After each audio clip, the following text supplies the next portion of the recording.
কলকাতার সুপারস্টার অভিনেতা জিতের বিপরীতে অভিনয় করবেন ঢালিউডের জনপ্রিয় নায়িকা অপু বিশ্বাস। ঢালিউডের কিং খান শাকিব খানের বিপরীতে কলকাতার শ্রাবন্তী অভিনয় করেছেন, এ খবর অনেকেরই জানা। এবার পাওয়া গেল অপু বিশ্বাসের নায়ক।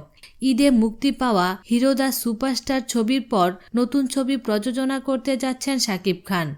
এবার শাকিব খানের প্রযোজনা সংস্থা এসকে ফিল্মসের সঙ্গে যৌথভাবে ছবিটি প্রযোজনা করবেন কলকাতার একটি প্রযোজনা প্রতিষ্ঠান। যৌথ প্রযোজনার ছবিটিতে ঢালিউড ও টলিউডের 4 জন সুপারস্টার অভিনয়শিল্পীকে দেখা যাবে একসঙ্গে।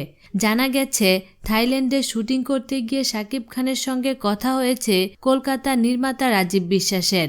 ছবিটির পরিকল্পনা নিয়ে রাজীব বিশ্বাস কিছুদিন আগে ঢাকা ঘুরে যান। এরপর শাকিব খানও কলকাতায় সফর করেন। এ সময় শাকিব খানের নায়িকা হিসেবে শ্রাবন্তীর কথা বলেন। অপু বিশ্বাসের বিপরীতে কলকাতার দেব এবং জিতের ব্যাপারে কথা হয়। টালিগঞ্জের সুপারস্টার দেব এখন ফিল্মের পাশাপাশি রাজনৈতিক কাজে ব্যস্ত থাকায় চিত্রনায়ক জিতকেই অপু বিশ্বাসের নায়ক হিসেবে চূড়ান্ত করা হয়। ছবিটি পরিচালনা করবেন ঢাকার বদিউল আলম খোকন এবং কলকাতার রাজীব বিশ্বাস। শীঘ্রই ছবিটির শুটিং শুরু হবে। বিনোদন জগতের নিত্য নতুন খবরাখবর জানতে আমাদের চ্যানেলটিতে সাবস্ক্রাইব করার জন্য আপনাকে আন্তরিক ধন্যবাদ।